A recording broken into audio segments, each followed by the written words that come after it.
নমঃ শিবায়। ভারত মাতা শিবশক্তি অবতার সত্য গীতা মুরলি। ওম পিতাশ্রী সে বাবা স্মরণে আছে। আজকের তারিখ হলো ৪ঠা এপ্রিল ২০২৬। প্রাতঃ ক্লাস রিভাইজ ডেট ৪ঠা নভেম্বর ১৯৬৮। ওম নমঃ শিবায়। আজ পরম পূজ্য পরমপিতা পরমাত্মা সে বাবা বললেন, প্রিয় বাচ্চারা, হ্যাঁ বাবা, আমি কারো বাচ্চা নই, কারো কাছ থেকে পড়াশোনা করিনি, আমার কোনো গুরু নেই। আমি তো তোমাদের বাচ্চাদের বাবা, টিচার, গুরু। এই সমস্ত সৃষ্টির আদি মধ্য অন্ত জানি। পুনরায় এসে তোমাদের বাচ্চাদের সত্য গীতা শোনায়। ওম নমঃ শিবায়। রুহানি বাবা তোমাদের বাচ্চাদের স্বদর্শন চক্রধারী তৈরি করেন, অর্থাৎ তোমরা এই সৃষ্টি চক্রকে জেনে যাও। আগে জানতে না, বাবার দ্বারা এখন তোমরা জেনেছ। ৮৪ জন্মের চক্রে তোমরা অবশ্যই আসো। তোমাদের বাচ্চাদের ৮৪ চক্রের নলেজ দিই। আমি স্বদর্শন চক্রধারী, কিন্তু প্র্যাকটিক্যালি হচ্ছ তোমরা। আমি তো ৮৪ চক্রে আসি না, তো এর থেকে বুঝে যাওয়া উচিত যে শিব বাবার মধ্যে সমস্ত জ্ঞান আছে। তিনি ৮৪ চক্রে আসেন না, কিন্তু তার মধ্যে সমস্ত জ্ঞান আছে। তোমরা জানো আমরা ব্রাহ্মণরা এখন সদর্শন চক্রধারী হচ্ছি, বাবা হন না। তাহলে তার মধ্যে এই অনুভব কোথা থেকে এলো? অনুভব তো আমরা প্রাপ্ত করি। বাবা কোথা থেকে অনুভব আনেন, যা আমাদের শোনান? প্র্যাকটিক্যালে অনুভব হওয়া উচিত। বাবা বলেন আমাকে জ্ঞান সাগর বলা হয়, কিন্তু আমি তো ৮৪ জন্মের চক্রে আসি না। তাহলে আমার মধ্যে এই জ্ঞান কোথা থেকে এলো? টিচার পড়ান তো নিশ্চয়ই নিজে পড়েছেন, তাই না? এই শিব বাবা কিভাবে পড়লেন? তিনি তো কিভাবে ৮৪ জন্মের চক্রের কথা জানতে পারলেন, যখন তিনি নিজেই ৮৪ জন্মে আসেন না? বাবা বীজ রূপ হওয়ার কারণে জানেন। নিজে ৮৪ চক্রে তো আসেন না, কিন্তু তোমাদের বোঝান। এটাও কত বড় ওয়ান্ডার। এমনও নয় যে বাবা কোনো শাস্ত্র ইত্যাদি পড়েছেন। এই কথাগুলো তো শাস্ত্রেও লেখা নেই, ওতে তো গাল গল্প আছে। বলা হয় ড্রামা অনুসারে তার মধ্যে এই নলেজ নিহিত আছে, যা তোমাদের শোনাতে থাকেন। তাহলে ওয়ান্ডারফুল টিচার হলেন না? ওয়ান্ডার লাগা উচিত। এই জন্য একে বড় বড় নাম দেওয়া হয়েছে, ঈশ্বর, প্রভু, অন্তর্যামী ইত্যাদি ইত্যাদি। তোমরা ওয়ান্ডার খাও যে ঈশ্বরের মধ্যে এই সমস্ত নলেজ কিভাবে ভরা আছে, তার মধ্যে কোথা থেকে এলো, যা আমাদের বোঝান। আর তো কোনো বাবা নেই যার থেকে জন্ম নিয়েছেন বা বুঝেছেন। তোমরা সবাই ভাই ভাই। তিনি একজন কিভাবে তোমাদের বাবা নিমিত্ত হয়েছেন, বীজ রূপ। কত নলেজ বসে বাচ্চাদের শোনান। বলেন ৮৪ জন্ম আমি নিই না, তোমরা নাও। তাহলে নিশ্চয়ই প্রশ্ন উঠবে না যে বাবা আপনি কিভাবে জানতে পারলেন? বাবা বলেন, বাচ্চারা, অনাদি ড্রামা প্ল্যান অনুসারে আমার মধ্যে আগে থেকেই এই নলেজ আছে, যা তোমাদের পড়ায়। জন্যই একে উচ্চ থেকে উচ্চ ভগবান বলা হয়। নিজে চক্রে আসেন না, কিন্তু তার মধ্যে সমস্ত সৃষ্টি চক্রের আদি মধ্য অন্তের নলেজ আছে। তাহলে তোমাদের বাচ্চাদের কত খুশি হওয়া উচিত। তিনি ৮৪ চক্রের নলেজ কোথা থেকে পেলেন? তোমরা তো পেলে বাবার কাছ থেকে। বাবার মধ্যে অরিজিনাল নলেজ আছেই, তাকেই বলা হয় নলেজফুল। কারো কাছ থেকে পড়েনও না, তবুও তার অরিজিনাল জানা আছে, এই জন্য নলেজফুল বলা হয়। এটা ওয়ান্ডার, তাই না? এই জন্য তার উচ্চ থেকে উচ্চ মহিমা গাওয়া হয়। বাচ্চাদের বাবার ওপর ওয়ান্ডার লাগে, তাকে কেন নলেজফুল বলা হয়? প্রথমত এটা তো বোঝার বিষয়। দ্বিতীয়ত আবার কি কথা? এই চিত্র তোমরা দেখাও তো কেউ জিজ্ঞেস করবে, ব্রহ্মার মধ্যেও নিজের আত্মা থাকবে, আর এই যে নারায়ণ হন তার মধ্যেও নিজের আত্মা থাকবে। দুটি আত্মা, তাই না? একটি ব্রহ্মার, একটি নারায়ণের। কিন্তু বিচার করলে এগুলো কোনো দুটি আত্মা নয়, আত্মা একটি। এটা দেবতার একটা স্যাম্পল দেখানো হয়। এই ব্রহ্মা সো বিষ্ণু, অর্থাৎ নারায়ণ হন। শঙ্করের তো বলা হয়েছে সে আত্মাই নয়, শরীর। শরীরই নেই, তো আত্মাও হতে পারে না। একে বলা হয় গুহ কথা। বাবা বলেন তোমাদের আমি গুহ নলেজ শোনাই, আর বাবা ছাড়া অন্য কেউ পড়াতে পারবে না। তো ব্রহ্মা আর বিষ্ণুর কোনো দুটি আত্মা নেই, তেমনই সরস্বতী আর লক্ষ্মীর তো দুজনের দুটি আত্মা নাকি একটি আত্মা, একটি শরীর দুটি। এই সরস্বতী লক্ষ্মী হন, এই জন্য একটি আত্মাই গোনা হবে। 84 জন্ম একটি আত্মায় নেয়, এটা খুব বোঝার বিষয়। ব্রাহ্মণ সো দেবতা, দেবতা সো ক্ষত্রিয় হন, আত্মা একটি, শরীর অন্য নেয়। এই স্যাম্পল দেখানো হয় কিভাবে ব্রাহ্মণ সো দেবতা হন, আমরা সো ব্রাহ্মণ, তারপর আমরা সো ক্ষত্রিয়। এর অর্থ কত ভালো। এগুলোকে বলা হয় গুহ গুহ পয়েন্ট। এর মধ্যেও প্রথমে তো এই বোধ থাকা চাই আমরা এক বাবার বাচ্চা। সমস্ত আত্মারা আসলে পরম ধামের নিবাসী, এখানে পাঠ বাজাতে আসে, এটা খেলা। বাবা তোমাদের এই খেলার সমাচার বসেই শোনান। বাবা অরিজিনাল জানেনি, তাকে কেউ শেখায়নি। এই 84 চক্রকে তিনি জানেনি, যা এই সময়ে তোমাদের শোনান। তারপর তোমরা ভুলে যাও, তাহলে তার শাস্ত্র কিভাবে তৈরি হতে পারে? বাবা তো কোনো শাস্ত্র পড়েননি, কিভাবে এসে নতুন নতুন কথা শোনান? আধা কল্প হলো ভক্তিমার্গ, এই কথাগুলো শাস্ত্রে নেই। এই শাস্ত্র ড্রামা অনুসারে ভক্তিমার্গে তৈরি হয়েছে। তোমাদের বুদ্ধিতেই শুরু থেকে শেষ পর্যন্ত এই ড্রামার কত বড় নলেজ আছে, তাকে নিশ্চয়ই মনুষ্য তনের আধার নিতে হয়। সে বাবা এই ব্রহ্মা তনে বসে এই সৃষ্টি চক্রের নলেজ দেন। মানুষ তো গাল গল্প করে সৃষ্টির আয়ুই কত লম্বা করে দিয়েছে। নতুন দুনিয়া সো আবার পুরানো দুনিয়া হয়। নতুন দুনিয়াকে বলা হয় স্বর্গ, পুরনো দুনিয়াকে বলা হয় নরক। দুনিয়া তো একটাই। নতুন দুনিয়া সত্যযুগে থাকে দেবী দেবতারা, সেখানে অপার সুখ, সমস্ত সৃষ্টি নতুন হয়। এখন একে পুরনো বলা হয়, নামও হলো আয়রন এজ, ওল্ড ওয়ার্ল্ড। যেমন পুরনো দিল্লি আর নতুন দিল্লি বলা হয়, তাই না? বাবা বোঝান মিঠে মিঠে বাচ্চারা, নতুন দুনিয়ায় আবার নতুন দিল্লি হবে।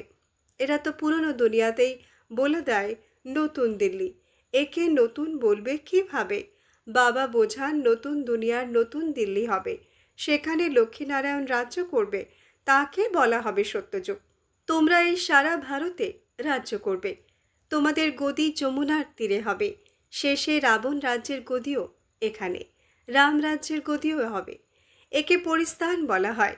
তারপর যে যেমন রাজা হয় সে নিজের গদির এমন নাম রাখে। এই সময়ে তোমরা সম্পূর্ণ পুরনো দুনিয়ায় আছো, নতুন দুনিয়ায় যাওয়ার জন্য তোমরা পড়াশোনা করছো। পড়াচ্ছেন বাবা, তার জন্য আবার বলা যে তিনি ঠিক করে ভিতরে আছেন, কচ্ছপ মৎস্য অবতার নেন।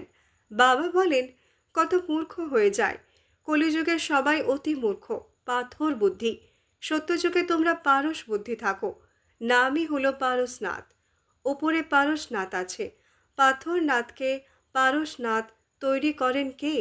ওপরে গুরু শিখরে যাও তো সেখানে শিবের মন্দির আছে, সেটাও তৈরিও করা হয়েছে খুব উচ্চ থেকে উচ্চ।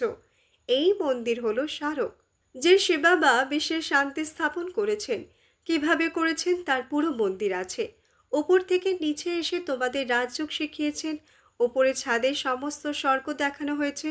তো নিশ্চয়ই বাবা এখানে এসেছেন আর এসে বাচ্চাদের রাজযোগ শিখিয়েছেন।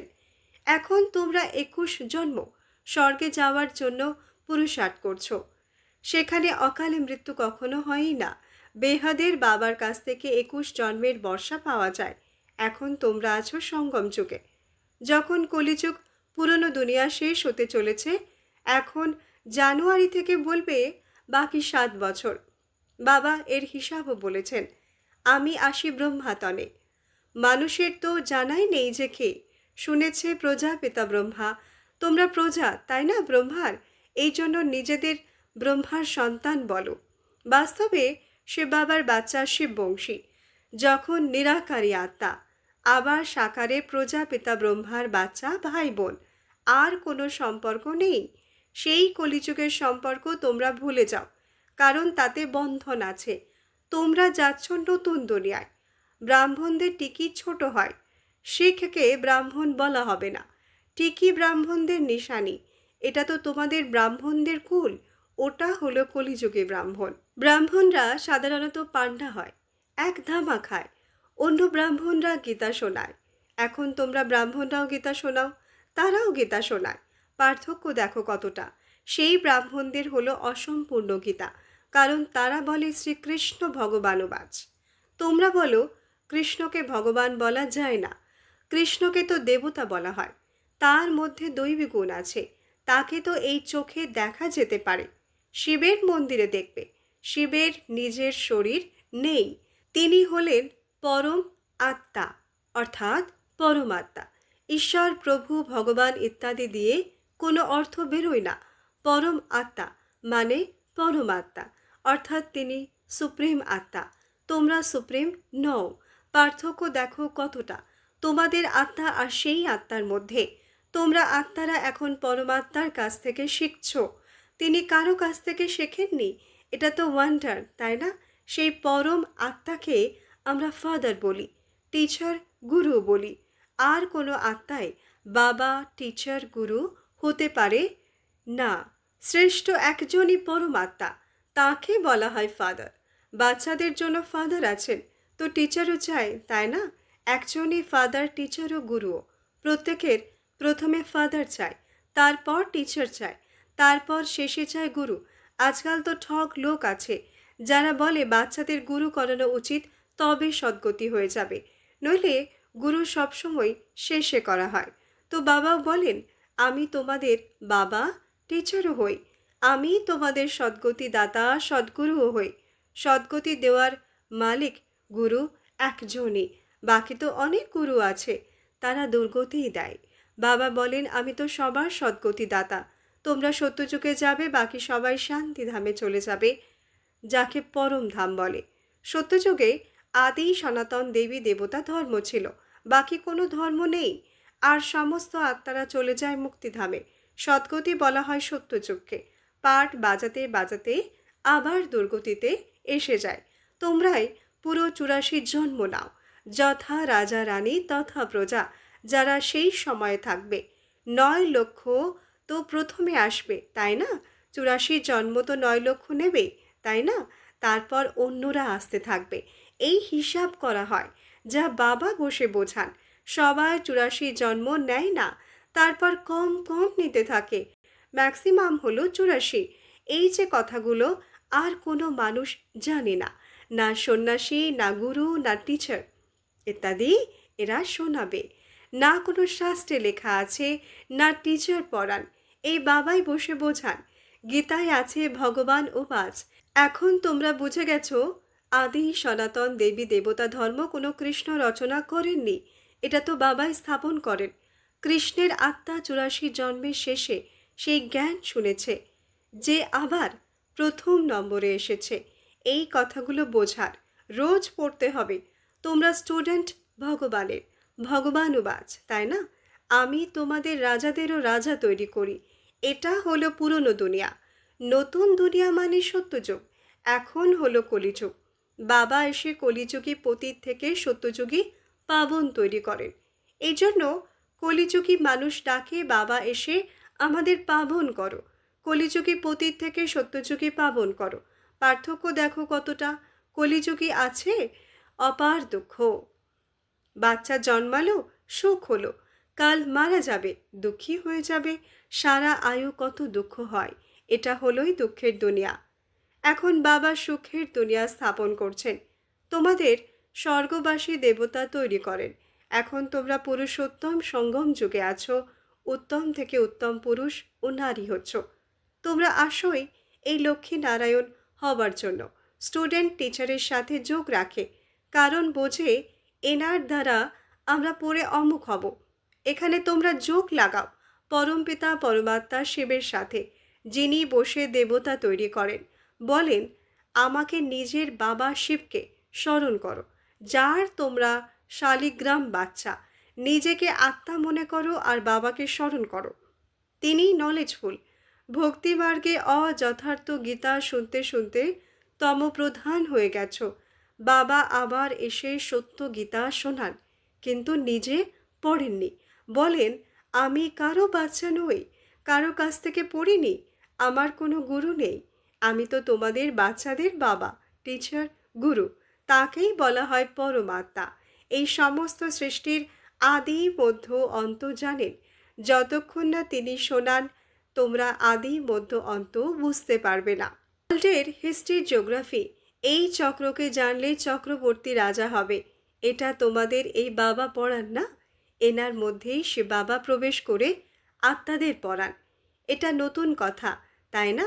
হয়ই সঙ্গমে পুরনো দুনিয়া শেষ হয়ে যাবে, কারো চাপা থাকবে ধুলোয়, কারো রাজা খাবে। ধনী বাচ্চাদের বলেন অনেকের কল্যাণ করার জন্য এই পাঠশালা, মিউজিয়াম ইত্যাদি খুলো, যেখানে অনেকে এসে সুখের বর্ষা পাবে। এখন রাবণ রাজ্য, তাই না? রাম রাজ্যে ছিল সুখ, রাবণ রাজ্যে আছে দুঃখ, কারণ সবাই বেকারি হয়ে গেছে। ওটা হলোই নির্বিকারী দুনিয়া। বাচ্চারা তো এই লক্ষ্মীনারায়ণ ইত্যাদিরও আছে, কিন্তু সেখানে আছে যোগবল। বাবা তোমাদের যোগবল শেখান। যোগবল দিয়ে তোমরা বিশ্বের মালিক হয়ে যাও। বাহুবল দিয়ে কেউ বিশ্বের মালিক হতে পারে না, ল বলে না। তোমরা বাচ্চারা বাবার কাছ থেকে ইয়াদের বল দিয়ে বিশ্বের বাদশাহী নিচ্ছ। কত উচ্চ পড়াশোনা! বাবা বলেন সবার প্রথমে পবিত্রতার প্রতিজ্ঞা করো। পবিত্র হলেই তোমরা পবিত্র দুনিয়ার মালিক হবে। আচ্ছা, বাচ্চাদের গুড মর্নিং আর নমস্তে। আমরা রুহানি বাচ্চাদের রুহানি মাত পিতা বাপ দাদাকে ইয়াদ প্যার গুড মর্নিং, নমস্তে নমস্তে নমস্তে। ধন্যবাদ বাবা, ধন্যবাদ। আজকের বরদান, অমৃত কলসধারী ভব। ব্যাখ্যা: অনেক আত্মা বিশ্বে ভটকে বেড়াচ্ছে। চলার পা অর্থাৎ সাহসও তোমাদের দিতে হবে। তো সাহসের স্টক জমা আছে? অমৃত কলস সম্পন্ন আছে? অফুরন্ত আছে? অখণ্ড আছে? কিউ লাগিয়েছে? নিজের কিউ সমাপ্ত করেছ? যদি নিজের কিউতেই বিজি থাকো, তাহলে অন্য আত্মাদের সম্পন্ন কিভাবে করবে? এই জন্য নিজের কিউকে আগে সমাপ্ত করো। কেন, কি, এর ভাষাকে চেঞ্জ করো। একটাই ভাষা হোক, সকলের প্রতি সংকল্প দিয়ে, বাণী দিয়ে বরদানি ভাষা হোক। তোমরা বাচ্চারা বরদানি মূর্ত, এই জন্য বরদানের বর্ষা হোক। যেই শুনুক সে যেন অনুভব করে যে ভাষণ নয়, কিন্তু বরদানের পুষ্পের বর্ষা হচ্ছে। আচ্ছা, ওম নমঃ শিবায়।